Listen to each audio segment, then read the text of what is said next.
Hello students, स्वागत है हमारे YouTube channel UP board online school में। तो स्टूडेंट्स, जैसा कि हमारा चैनल है, आपको यूपी बोर्ड ऑनलाइन स्कूल में जाकर आप यूट्यूब पे भी चेक कर सकते हैं। ठीक है, तो जैसा कि आज हम आपके लिए क्लास 10th के सोशल साइंस का जो चैप्टर हिस्ट्री का पहला चैप्टर है, यूरोप में राष्ट्रवाद, उसके बारे में मैं आपको लेकर आया हूँ।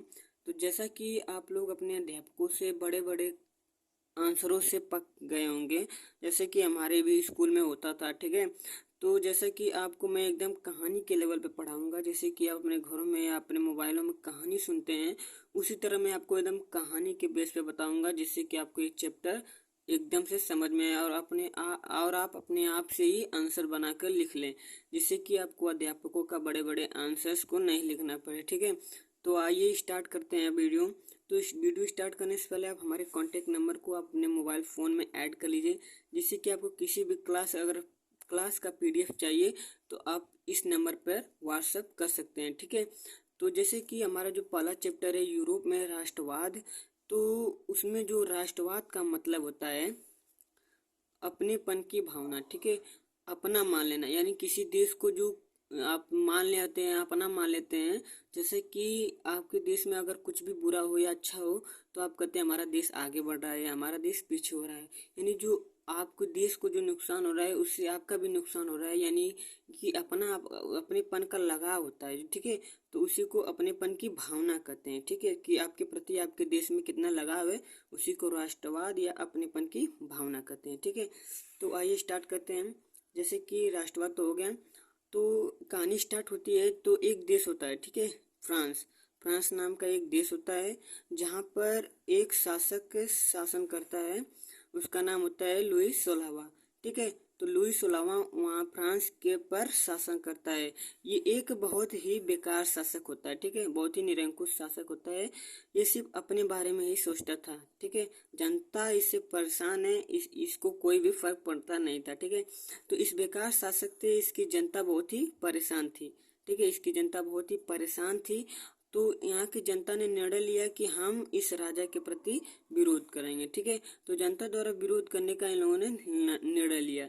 तो उन लोगों ने जनता द्वारा एक क्रांति स्टार्ट की गई, 1857 की क्रांति, जिसमें लुई 16वां को देश से भगाने में कितने लोगों ने सहायता की? पादरी लोग और कुलीन लोगों ने भी सहायता की। नहीं, 1857 की क्रांति में पादरी और कुलीन लोग भी लुई 16वां को देश से बाहर करने में सहायता की। और फिर 1897 में लोकतंत्र शासक बना। जनता द्वारा जो चुना गया शासक होता है वो लोकतंत्र होता है। तो उन्होंने अपने नियम अपने खुद बनाए। वो जनता के जो राजा ने बनाए थे नियम, उनको पालन नहीं करते थे, वो अपने नियम पर ही चलते थे। तो जैसे कि वहाँ पर फिर से अमीरी आ गई, फिर से अमीर लोग बन गए और फिर पहले जैसा बर्ताव करने लगे। यानी कि जो अमीर है वो अमीर रहने लगा और जो गरीब है वो गरीब रहने लगा। यानी अमीर अमीर को कहते थे और गरीब गरीब को कहते थे। ठीक है, तो इसी का फायदा उठाकर एक नेपोलियन नाम का शासक फ्रांस पर राज करने लगा। ठीक है, तो फ्रांस पर राज करने लगा, तो उसने 1804 में फ्रांस पर राज किया, क्योंकि फिर से पहले जैसे बर्ताव करने लगे, फिर लोगों में दूरियां बढ़ गई, एकता खत्म हो गई। तो लोग उसी का फायदा उठाकर नेपोलियन ने 1804 में फ्रांस पर कब्जा कर लिया। पर नेपोलियन ने कुछ अलग नियम बनाए। ठीक है, तो उसने कानून के तौर पर जो नियम बनाए, उसको नेपोलियन का कानून या नेपोलियन संहिता कहते हैं। ठीक है, उसने बहुत से नियम बनाए, जैसे कि आपको जो जन्म अधिकार मिलता है उसको उसने खत्म कर दिया। ऐसे बहुत से अधिकार को उन्होंने खत्म कर दिया और उन्होंने कई नियम्स को फॉलो करने के लिए कानून बना दिए।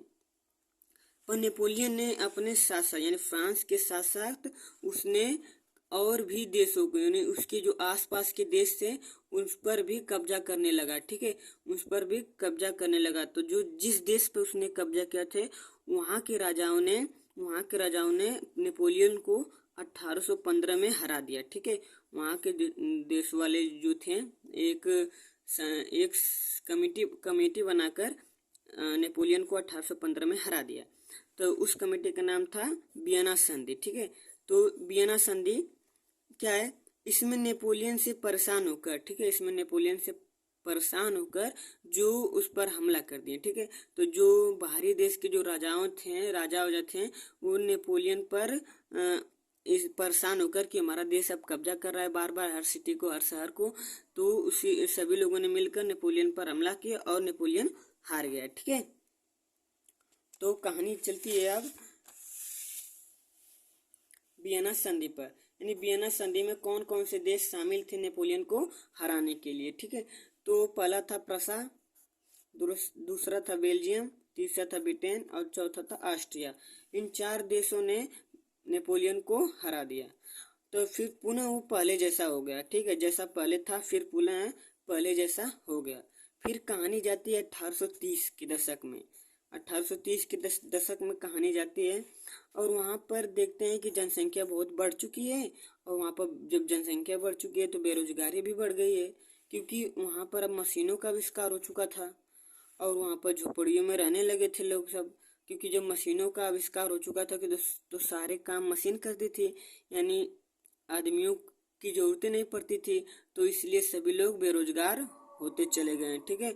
तो वहाँ के जो लोग थे वो गरीब हो गए और वो झोपड़ियों में रहने लगे, ठीक है, वो झोपड़ियों में रहने लगे और उनकी झोपड़ी का नाम जुंगी, वो अपने झोपड़ियों का नाम जुंगी रखे थे, ठीक है। तो लोग इस परेशान होकर विरोध करने किए शासक पर, इससे परेशान होकर वो शासक पर विरोध करने लगे और इसीलिए 1848 में गरीबी क्रांति चली, ठीक है। इसीलिए वहाँ के लोगों ने 1848 में गरीबी क्रांति चली। तो वहाँ का जो शासक था लुई फिलिप वो पद त्याग कर भाग गया, वो भाग गया, जनता के आक्रोश को देखकर वो अपने पद को त्याग कर और भाग गया।